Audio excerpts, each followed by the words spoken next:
Din dong, din dong, din dong, din dong. ¿Qué pasa, ulleretes? ¿Ya sona el despertador? No, són les campanes que no paren de voltejar.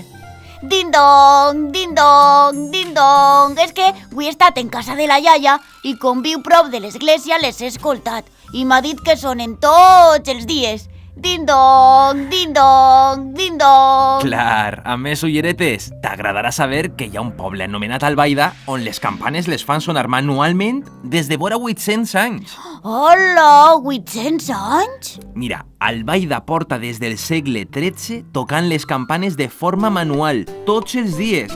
De fet, és l'únic poble de la Comunitat Valenciana que ho ha mantès. Hola, que divertit! A mi m'agradaria tocar les campanes.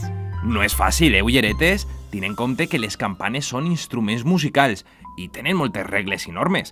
A més que cada tipus de so té un significat. El vol, per exemple, és el més festiu. El repic, per als diumenges. Els tocs... és que de tocs hi ha moltíssims.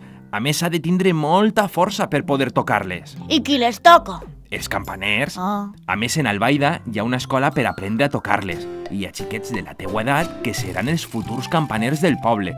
T'imagines, ullerete? Estirar una corda i fer sonar una campana grandota, grandota. Ding-dong, ding-dong, ding-dong. Ai, quasi el desperte. Ullerete s'ha quedat dormint. Fins i tot amb el so de les campanes. Bona nit.